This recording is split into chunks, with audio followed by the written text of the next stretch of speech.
Entonces, tengan todos y cada uno de ustedes muy buenas noches. Sean bienvenidos a esta sesión Meet.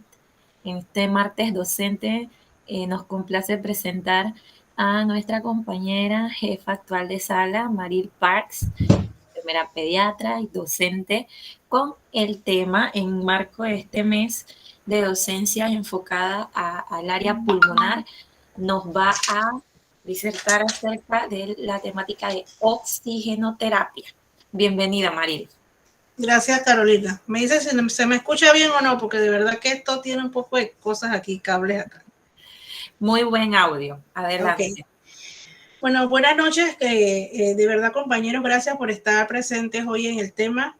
Es una charla bastante práctica, es bastante corta, es un tema que conocemos todos y que a diario manejamos en la sala.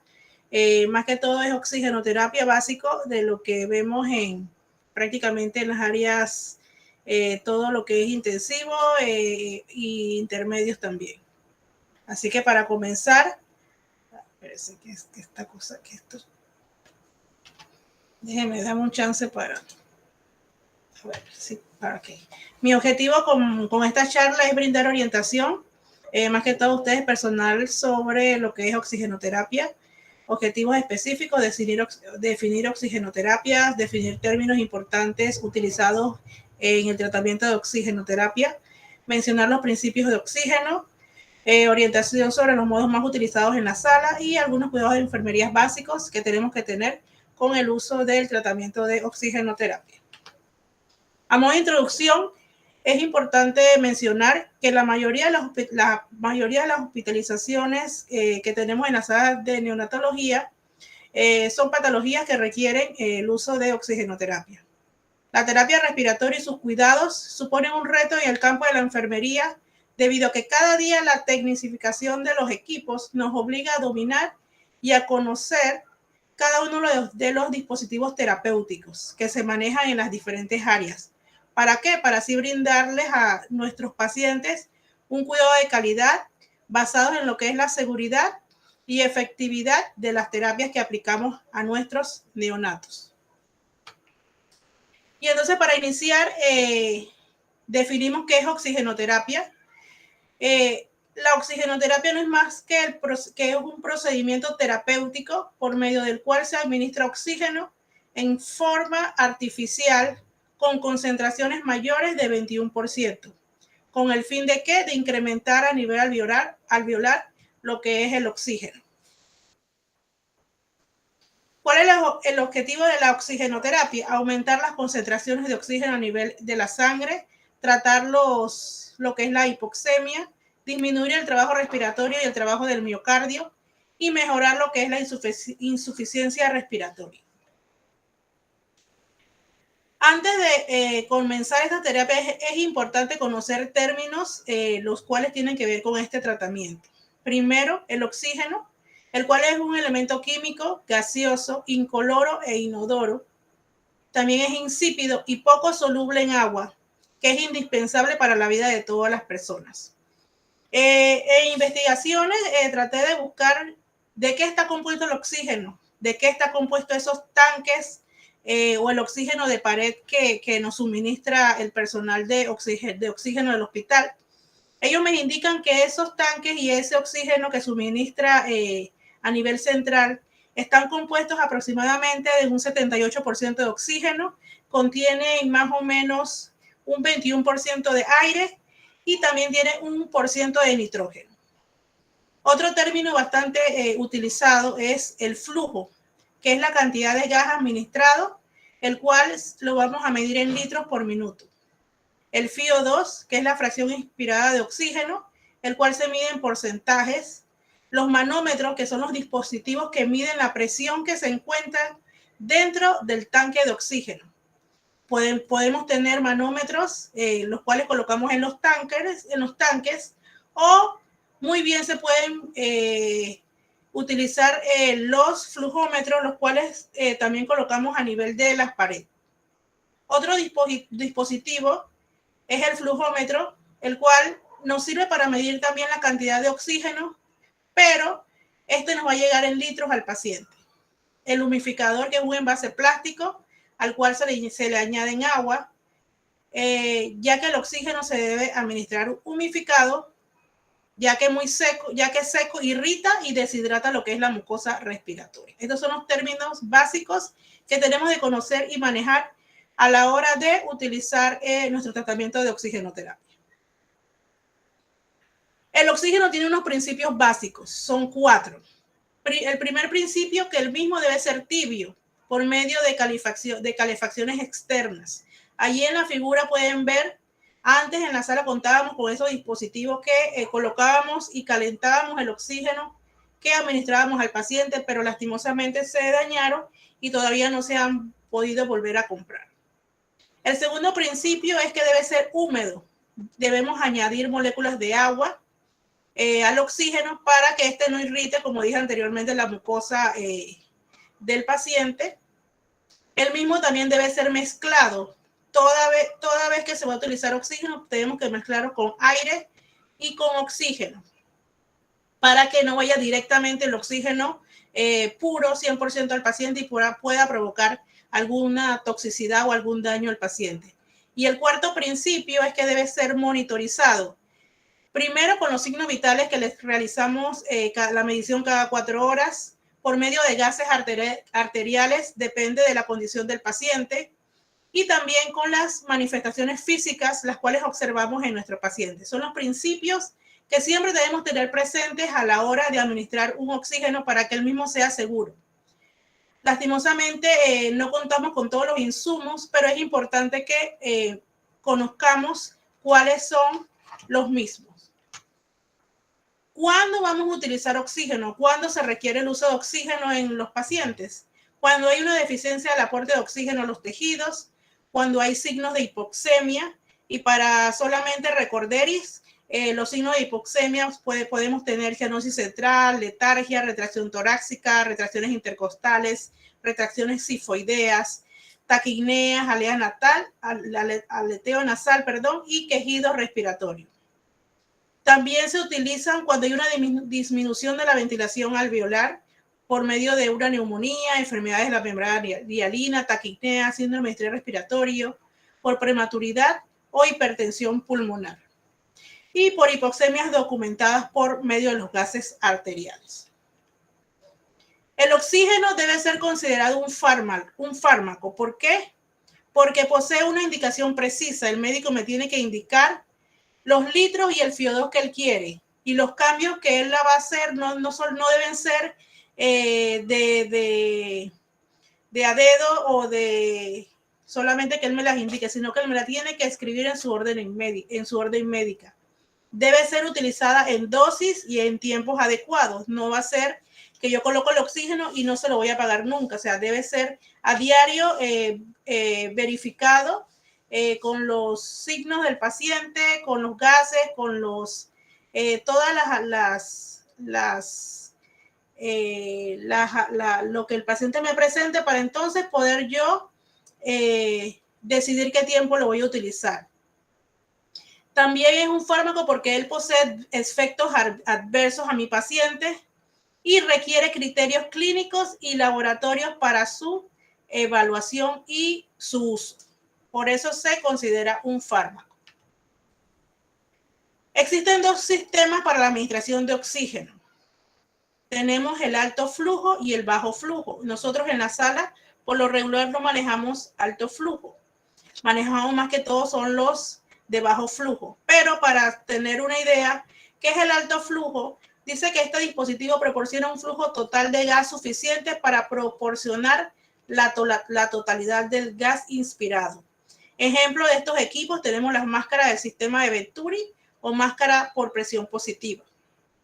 Y los bajos flujos, ellos concentran entre un 21 a un 98% de oxígeno, y este bajo flujo no proporciona la totalidad del gas inspirado, y parte del volumen inspirado es tomado del medio ambiente. Por eso se dice que es de bajo flujo, porque se mezcla lo que me da el equipo o el tratamiento que voy a utilizar en el momento y lo que se toma del medio ambiente. Ejemplos: escafandras, cánulas nasales, máscaras simples y máscaras con reservorio. Aquí lo quise mencionar todos, aunque en realidad nosotros máscaras simples y máscaras con reservorio no utilizamos. Más que todo esto se utilizan con otros pacientes y en las áreas de pediatría. Precauciones. Tenemos que tener precauciones al utilizar oxígeno. Tenemos primero que comprobar las concentraciones y el FiO2 prescrito por el médico. No poner en contacto el material que se va a utilizar con grasas y aceites. En estos casos ya serían vaselinas, porque a veces le colocamos a los bebitos, ya que el oxígeno es un comburente energético. Tampoco debemos colocar conexiones eléctricas cerca de las tomas de oxígeno, ya que el oxígeno también es inflamable. En caso de que haya una chispa, podemos provocar un incendio, una explosión, por ser este tipo de gas bastante inflamable. Son precauciones que siempre debemos tener presentes. A veces veo que los celulares pues, los ponen a cargar cerca de las conexiones de oxígeno. Tratemos de evitar, porque igual el celular saben que tiene tantas cargas de energía, y para evitar eso mejor lo ponemos lejos de este tipo del oxígeno. Entonces comenzaremos mencionando los oxígenos más utilizados en la sala. El primero sería el oxígeno directo a la incubadora o a flujo libre. Este nos permite concentrar un FiO2 de un 21% a un 98%. Se utiliza más frecuentemente en recién nacidos con distrés respiratorios leves y los pacientes que se les retira la campana o la cámara de oxígeno para evitar que un cambio brusco de concentraciones de oxígeno. Importante verificar el funcionamiento del filtro del nebulizador y permeabilizar cuando sea necesario. Cambiar el circuito cada 72 horas. Verificar los niveles de agua periódicamente. Drenar lo que son las tubuladuras del equipo. Y solamente recordar que en el humidificador se utiliza agua bidestilada. La escafandra, campana o halo, también conocido con diversos nombres, es un dispositivo circular, plástico o acrílico transparente que posee una abertura en el cuello, donde allí se coloca la cabecita del bebé. En la otra parte se va a colocar lo que es la tubuladura. Se va a conectar con la pieza en T, que viene con la misma campana, con el fin de concentrar lo que es la mezcla inspirada. Esta indica que nos genera un flujo en espiral, alcanza un FiO2 hasta un 98% en forma estable y prácticamente no retiene CO2 a menos que el litro esté menos de 5 litros por minuto. Debe ser usado junto con un mezclador de oxígeno, pero lastimosamente no tenemos el mezclador para la campana, y también debe ser calentado, como allí mencioné anteriormente, por los principios básicos del oxígeno. Y dice que la escafandra también lo que hace es que favorece la fluidificación de las secreciones respiratorias. Así que es importante la limpieza en estos bebés de las narinas y en caso de que tengan muchas secreciones, aspirar las mismas. Cuidados, recordar usar solamente agua bidestilada en el humidificador, verificar también el funcionamiento del nebulizador y permeabilizarlo cuando sea necesario para que no se llene de agua, verificar los niveles de agua periódicamente del humidificador, cambiar el circuito cada 72 horas, vaciar cada cierto tiempo el agua depositada en las paredes de los tubos corrugados y evitar que estos se acoden, evitar el roce de la cara del niño o del bebé con los bordes de la escafandra y que esto no se incruste en los hombros del niño. Mantener, si es posible, la posición semifolder para mejorar lo que es patrón respiratorio. Mantener siempre la piel del cuello seca y limpia, y así también la ropa de la cuna de la zona cefálica. Podemos colocar un pañito o un pedazo de pamper para que no se humedezca toda la cama. Siempre vigilar al neonato por si ha mejorado o aumenta su trabajo respiratorio. Medir periódicamente las concentraciones de oxígeno en el interior de las campanas. Nosotros no contamos con ese equipo, que es un medidor de oxígeno, a ver si es correcto el oxígeno que nosotros le proporcionamos al bebé, con el que me indica lo que es mi FiO2 del mismo humidificador. lastimosamente no tenemos ese equipo, pero a nivel privado me parece que sí existen estos dispositivos. Y si es posible, en niños con baja temperatura, colocar un calefactor en el nebulizador, pero tampoco tenemos el mismo. Desventajas de la campana: limita el acceso del niño y su movilización, dificulta para la alimentación del niño, ya que el bebé no puede succionar, dificulta la atención de enfermería por el hecho de que tiene la campana, disminuye la observación del paciente por el hecho de colocarle la campana sobre la cabecita del bebé, no permite grandes movimientos del niño, el paciente se puede enfriar, puede acumular agua en las conexiones. Y si hay bajo flujo, como dije, si el FIO2, el litraje es menos de 5, puede haber reinhalación de los gases inspirados, como lo que es el CO2. La cánula nasal, el cual es elaborado de un material de plástico flexible de poco peso, consiste en una doble cánula de 2 puntas que se introduce en las fosas nasales.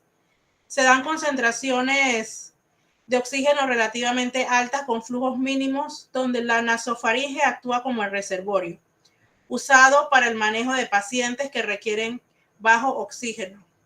En este caso, como a nivel de la nasofaringe hay algunos vasitos que calientan allí, actúa como reservorio y también calienta el aire que va a entrar a nivel de, más directo, pues a nivel de al paciente. ¿Cuáles son las ventajas? Es adecuado tanto para el uso a corto a largo plazo, es desechable, es un método cómodo y permite la alimentación y en caso tal la comunicación entre la mamá y el bebé. En este caso lo que es mamacanguro. Desventaja: puede causar sequedad de la orofaringe y la FIO2 administrada. Depende del volumen del paciente, o sea, él mismo pone su ritmo. Así que va a depender siempre el FIO2 de cómo el paciente vaya a respirar o cómo serían sus movimientos cuando esté con la cánula nasal. Para utilizar la cánula nasal, en la sala nosotros contamos con lo que son los blenders, que es el blender, es un mezclador de oxígeno que combina aire y oxígeno para suministrar mezclas de gas a presión a una concentración de oxígeno precisa, determinada por el usuario, el cual nosotros somos los que lo determinamos, y transporta la terapia de oxígeno en una corriente regulada del gas. Contiene una alarma audible que alerta al usuario si el flujo es inexacto para el paciente. Por eso que muchas veces ustedes escuchan que el equipo está pitando y piensan que el equipo está dañado. ¿Qué significa esto? Que la combinación tanto de aire y de oxígeno no es la correcta. No debemos tapar esa alarma. Lo que debemos hacer es cambiar los manómetros porque de repente el manómetro está funcionando mal y lo que hace es que no haya ese suministro a la par tanto de oxígeno y de aire. Dice que estos dispositivos son diseñados especialmente para el uso de los cuidados intensivos neonatales. Yo estuve leyendo y en realidad la mayoría de las veces se utiliza prácticamente en neos, muy poco en adultos, pero también se da el caso. Este equipo viene con 2 flujómetros, el lado izquierdo aproximadamente que va de 1 a 15 litros por minuto y el del lado derecho que va de 0.1 a 1 litro por minuto. Aquí es importante recordar las conexiones que debemos tener presentes. Ella cuenta con sus 2 conexiones, tanto de aire como de oxígeno, y conectarlos a presión, tanto en las salidas de oxígeno y como en las salidas de aire. Cuidados generales con lo que es la cánula nasal: administrar oxígeno húmedo, dosificado y continuo, evaluar frecuentemente la saturación de oxígeno del niño, mantener la piel hidratada para evitar laceraciones en el lugar de la fijación de la naricera, vigilar acodamiento de las conexiones, la vía aérea es permeable, limpieza de las secreciones, cambiar el sistema igual cada 72 horas y no entregar flujos mayores a 2 litros por minuto, ya que esto puede provocar cefaleas, distensión gástrica, epistaxis y sequedad de las mucosas nasales. Efectos adversos del uso del oxígeno. Tenemos hipoventilación, el cual se da por supresión de los quimiorreceptores periféricos por la exposición a altos niveles de oxígeno. Atelectasia por absorción, que son alteraciones en la presión total de los gases por disminución de nitrógeno, lo cual produce colapso alveolar. También algún efecto adverso sería displasias broncopulmonares, que son anomalías en el tejido pulmonar. Así más o menos se ven las placas de los pacientes que presentan, o ya sería esta placa un paciente muy dañado su tejido pulmonar, pero aproximadamente así se lograría ver. También puede provocar el uso excesivo de oxígeno, retinopatías del prematuro, que es una necrosis de los vasos sanguíneos de la retina. También otras complicaciones sería toxicidad con oxígeno, que sería hiperoxia. Esta puede ser del sistema nervioso central, el cual puede provocar espasmos en el área de la boca y los músculos pequeños de la mano, palidez facial, respiraciones espasmódicas, dolores de cabeza, hipoconstante, escalofríos, hormigueo en las extremidades, cambios en la visión, fatiga, hiperventilación. Si la exposición es continua, se puede producir vértigo, náuseas y seguidos cambios de comportamiento, torpezas y finalmente convulsiones. También podemos tener toxicidad pulmonar.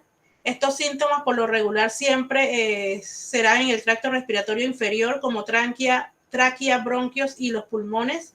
Allí se presenta dolor generalizado detrás del esternón, que aumenta la intensidad y se acompaña de una tos incontrolable, fiebre, estertores al inhalar, cosquilleo, sensación de ardor al inhalar, tos con sangre, dificultad para respirar y fibrosis del tejido pulmonar. Cuidados de enfermería general. Siempre recordar lavado de manos y preparar el equipo necesario para utilizarlo con el paciente. Comprobar siempre la permeabilidad de la vía aérea. No puedo colocar un oxígeno si el paciente tiene secreciones, tiene tapón de mucosidades. Siempre limpiar y despejar lo que es la vía aérea. Conectar el indicador del flujo de manómetro a la toma de pared o al reservorio. Comprobar el funcionamiento de las conexiones. Colocar el humidificador y comprobar el burbujeo del mismo. Conectar los tubos de oxígeno y los dispositivos que vamos a utilizar. Regular el caudal en litros por minuto que haya sido prescrito por el médico. Si el paciente se puede colocar en posición semi-Foley si es posible. Siempre si vamos a aspirar secreciones, ya sea bucales, nasales y traqueales, si es preciso, utilizar nuestros guantes desechables, siempre procurando lo que es el cuidado tanto del paciente como nuestro. Comprobar periódicamente que los dispositivos aporten el oxígeno para asegurar así la administración de las concentraciones de oxígeno prescritas y el cumplimiento de las medidas de seguridad.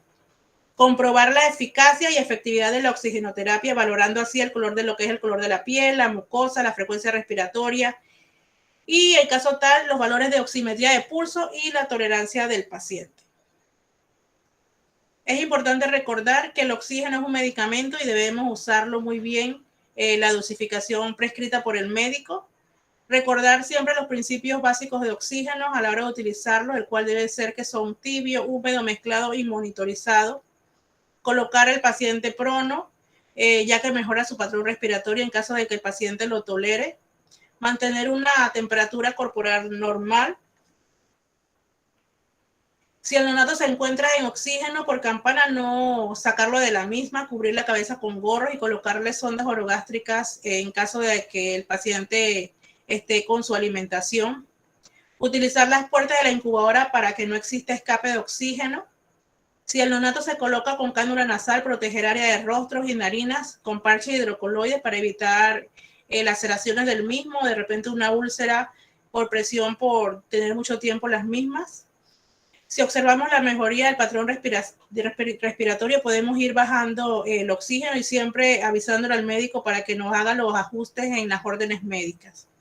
Entonces, prácticamente en general, un vistazo que todos manejamos, todos conocemos, lo hacemos a diario en las salas, pero no está de más siempre refrescar y recordar todo esto con el oxígeno. De verdad que es un mundo lo que es la terapia de oxigenoterapia, pero como siempre yo digo, es tener los puntos básicos, los puntos claros. No lo voy a saber todo, pero por lo menos saber qué es oxígeno, cuáles son sus cuidados, cuáles son sus principios, qué tenemos que hacer para poder colocar al paciente, qué yo voy a ver, qué yo voy a fijar, cómo yo sé que hay cuando un paciente está con hipoxemia. Entonces son puntos claves que siempre debemos recordar y tenemos que tener presentes para día a día mejorando nosotros como enfermeras, que es lo que se quiere en la sala.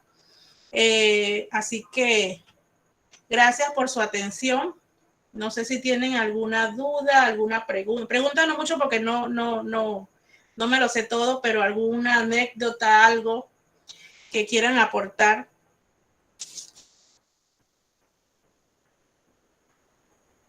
¿Quedó claro todo? Nadie dice nada. Nadie dice nada. Pregúntales, Mariel. Bueno, un punto importante que siempre uno tiene dudas es cómo yo sé qué concentraciones de oxígeno van de acuerdo al FIO2 que me indica el médico. No lo mencioné. Pensé que iba a hacer una de las preguntas que iban a preguntar, que nos iban a hacer. De verdad que he buscado en no sé ni cuántas literaturas, pero en realidad no especifican con el humidificador directamente a campana o a flujo cuánto es las concentraciones de litros con el FIO2. Más sin embargo, en otras como las cánulas, máscaras faciales, máscara de Venturi, todas estas, lo demás sí te indica en cuántos litros se debe colocar. Yo le pregunté al doctor Araúz, él me indica que él inicia con un 28% a 5 litros por minuto. Menos de 5 litros ya mejor lo apague porque lo que va a hacer es aumento de CO2 a nivel ya sea de la campana de la incubadora. De allí él dice que él aumenta entre 8 litros, ya sería entre 30 a más o menos 40%. Usted lo mantiene en 8 litros por minuto.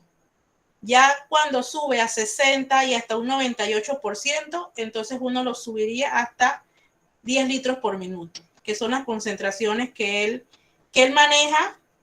De verdad que busqué por todos lados, pero no se evidencia así en literaturas a nivel de lo que he leído. No sé si alguien tiene alguna otra consulta, una pregunta. Carolina, tú que manejas bastante esto de terapia. Bueno, ahí con lo que estaba comentando acerca de las concentraciones, sí, no hay una literatura per se que te defina cuánta fracción inspirada o FIO2 está entregándose realmente. En la práctica, definitivamente lo que necesitamos para medir la fracción inspirada, programada o regulada ya en el medidor que tiene el humidificador, ya sea por campana o sea por flujo libre, el dispositivo que nos ayuda a darnos cuenta si esa concentración es la misma que se está manejando en la campanita o dentro de la incubadora, es el medidor de concentración de oxígeno. Tú con eso, tú ves exactamente lo que está allí circulando en la cabeza del paciente o dentro de la incubadora. Y más que nada lo usamos dentro con oxígeno por escafandra, con flujo libre no. Entonces, sobre la marcha, sobre la práctica, he visto, por decirlo así, lo que la experiencia nos ha enseñado es que cuando tenemos tramos muy largos de corrugados, por ejemplo, la concentración de oxígeno que llega al paciente puede disminuir. Por eso no debemos de hacer el corte de los corrugados demasiado extensos, porque allí pierde. Y lo que te dijo el doctor Araúz es muy cierto. Mayormente ustedes van a ver un paciente en escafandra con fracción inspirada de 40 en adelante y un litraje por minuto no menor a 8. Si ustedes ven una indicación médica de oxígeno por escafandra con fracción inspirada menor a esa, ya el paciente está siendo candidato a hacer el cambio de escafandra a flujo libre o, en mejor de los casos, para ayudarlo con la termorregulación, a blender. El blender y el flujo libre los manejan por debajo de 30%, con litrajes entre 5 a máximo 7 litros por minuto. Y ahí vamos disminuyendo hasta esto omitir por completo. Y si en escafandra el litraje va de 8 a 10, ya después de un 60% en escafandra y el paciente con clínica de compromiso respiratorio es un paciente ya de un manejo de intensivo que va siendo candidato a una ventilación mecánica mínimo no invasiva. Esas son a ver, Bexi que quiere levantó la mano. Buenas noches, chicas.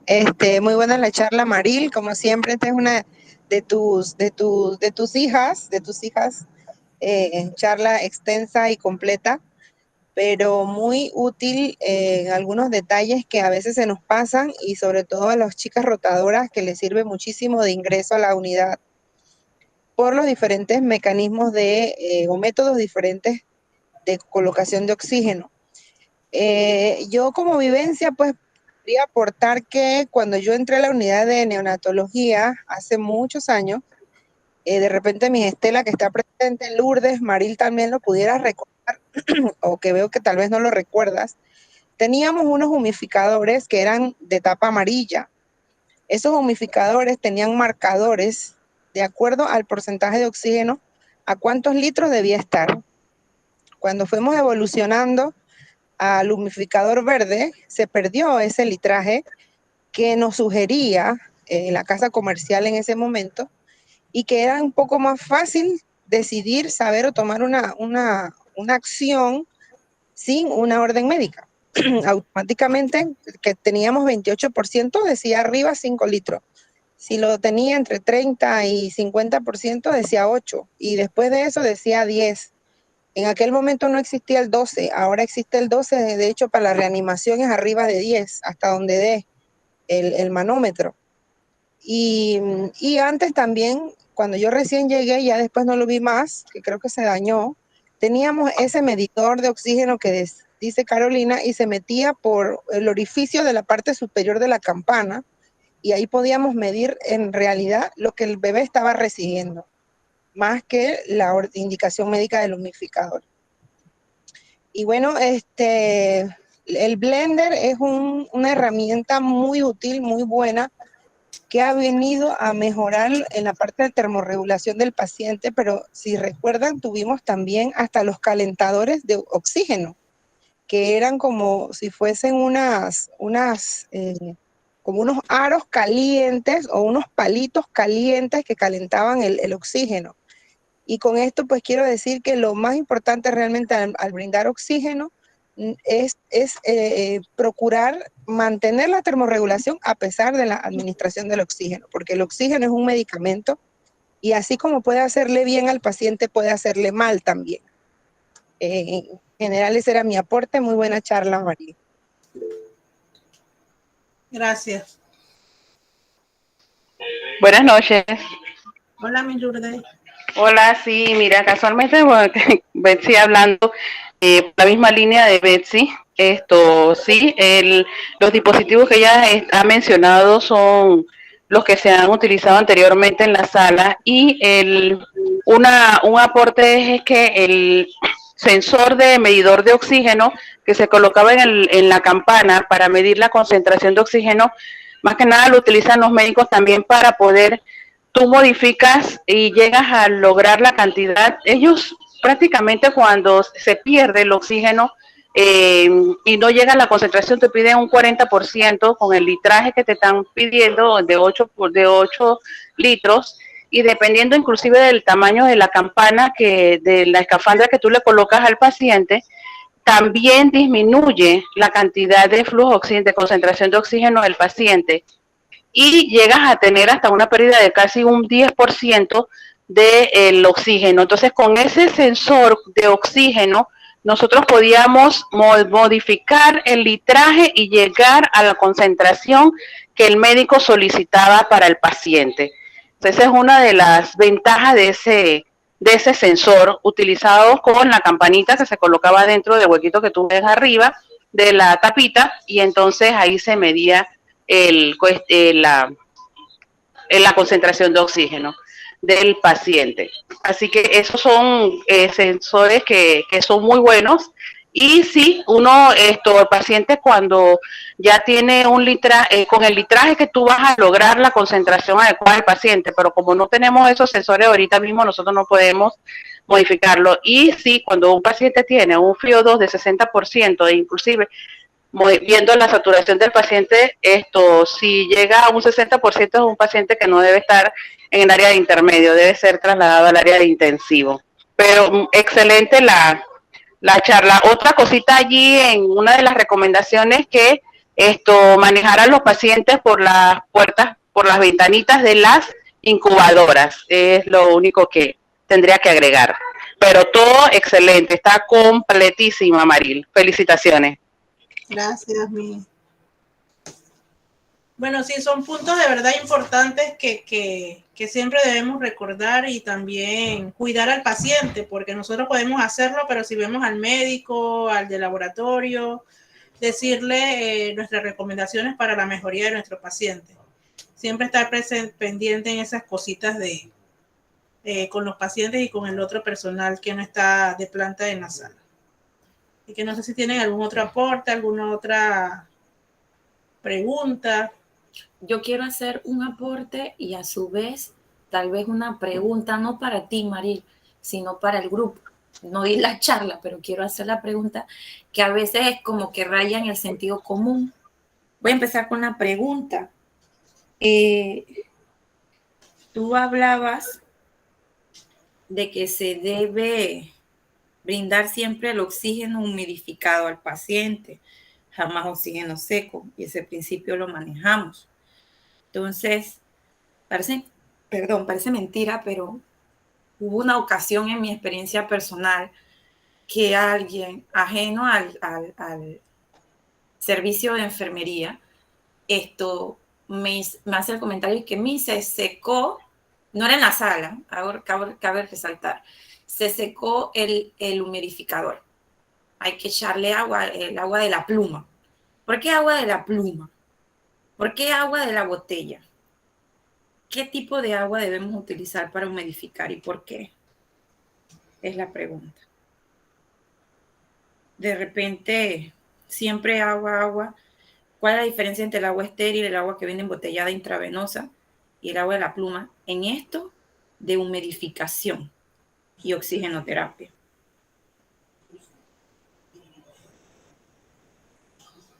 Tres, dos, uno, ya están pensando, ya están analizando. Va la respuesta. El agua bidestilada, al llevarse al proceso allá en el área central de equipos, la libera de los componentes clorados que tienen. Si lo comparamos con el agua potable, esa tiene Clorox, y el Clorox también es un agente químico lesivo en la vía respiratoria. Por lo tanto, nunca jamás, por más escasez que exista, yo debo de utilizar agua potable para humidificar ninguno de mis dispositivos de oxigenación. Ninguno. Lo máximo que puede ayudarme a reemplazar el agua bidestilada es el agua estéril o inyectable, que esa es la que utilizamos en los dispositivos de ventilación mecánica, ya sea invasivo o no invasivo. Sí, y en su defecto agua estéril, ¿sí? Entonces, respondiendo eso y volviendo a todo lo que mencionó Miss Lourdes y Miss Betsy, que fueron muy buenos aportes, estábamos hablando de medir la concentración de oxígeno para ver el litraje al cual lo tengo que integrar. Hay algo que nos ayuda a nosotros también a nivel de monitorización a valorar que la cantidad de oxígeno que estamos ofreciendo en litros y en concentración al paciente no cause daño al pulmón, no cause daño por ser medicamento. Por eso tiene que ir dosificado y medido tanto en fracción inspirada como en litraje. ¿Qué es ese factor de apoyo? Mi monitor de signos vitales. ¿Qué voy a ver yo allí?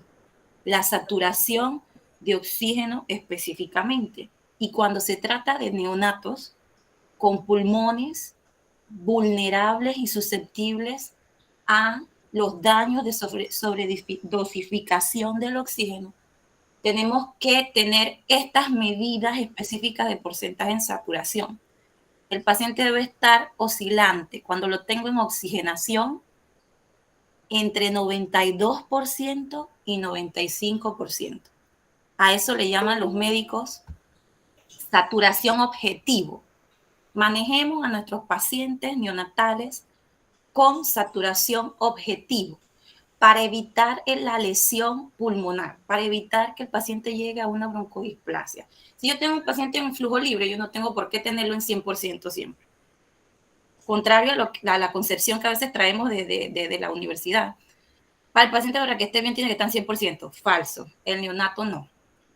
Un paciente con oxígeno a 40%, a 8 litros por minuto, saturando 100%, ustedes, como enfermeros científicos que son, con criterio científico, tienen la potestad de que sin que un médico se los diga o se los indique, ir bajando el litraje poco a poco, valorando esa saturación objetivo, que oscile en esa meta entre 92 y 95%, para ir destetando el paciente ese medicamento que estamos ofreciendo, que es hasta llevarlo al mínimo si no hay cambios clínicos en el patrón respiratorio. Si el paciente no aumenta el patrón respiratorio, no hay aumento de tiraje intercostal, no hay retracción, voy vigilando mi monitor que se mantenga en esa meta que les dijimos, 92 a 95.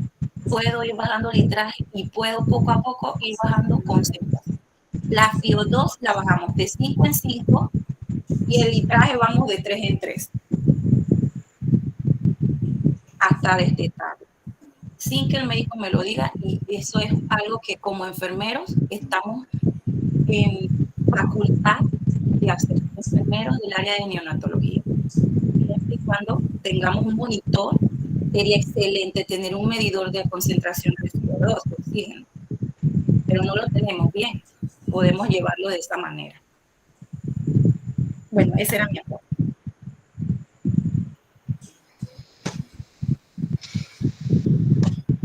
Bueno, gracias de verdad, Carolina. Es muy cierto lo que dijiste.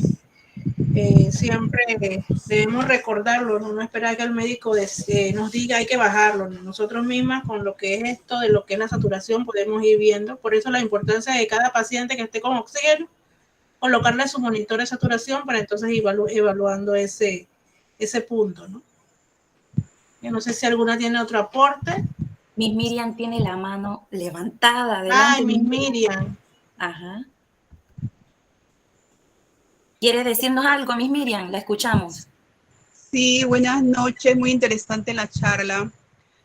Sí les voy a contar algo sobre mi experiencia en el uso del oxígeno, especialmente en prematuros. Anteriormente, muchos prematuros eran diagnosticados con retinopatía del prematuro y quedaban ciegos por el uso excesivo del oxígeno. Además del daño pulmonar que mencionaste, el oxígeno también causa un daño en la retina del prematuro. Por eso es importante lo que dijo Miss Maril, que el oxígeno hay que dosificarlo, monitorearlo. Y siempre avisar al médico el cambio de respiración que tenga el bebé y los cambios que hemos hecho con el oxígeno. Porque como dijeron también, un paciente con un FiO2 de 60% ya no debe estar en intermedio, debe estar en intensivo para que el paciente reciba otra terapia donde se pueda graduar con exactitud el oxígeno y no sea tóxico para el bebé. Otro aspecto importante es cuando el médico, especialmente el médico interno, va a tomar la gasometría, tenemos nosotros que estar pendientes, porque a veces el médico está tomando la gasometría y el paciente está fuera de la campana, o el catéter no está bien puesto y salen todos los gases alterados. Gracias. Gracias, Miss Miriam. Muy bueno sus aportes, de verdad. Se le agradece que esté presente en la charla y que nos haya dicho esto. De verdad, su experiencia es valiosa. Creo que en los últimos días manejó bastante oxígeno por el hecho de haber tenido el intermínimo, ¿no? Así que sí es muy, muy importante de verdad su aporte y que nos haya participado en esta presentación. Gracias. ¿Alguna otra? Si no, bueno, creo que terminamos y a dormir, que mañana hay que madrugar. Muchísimas gracias, Maril, por tu excelente exposición. Como te dijeron las compañeras, las colegas, muy completa, muy precisa a lo que hacemos a diario. Y bueno, a poner en práctica, son temas que decimos como que los manejamos, pero como ven, si los manejamos siempre es importante actualizarnos, recordar lo que ya manejamos y si nos damos cuenta que hay algo que debemos ajustar, bueno, ajustarlo en base a lo que actualmente estamos haciendo. Entonces, muchas gracias a todos por su asistencia. Se les agradece la puntualidad, se les agradece el entusiasmo de mantenerse siempre aquí en línea. Y bueno, que los aportes que hoy Maril nos brindó sean de provecho para el manejo y recuperación de cada uno de nuestros pacientes. Que tengan buenas noches.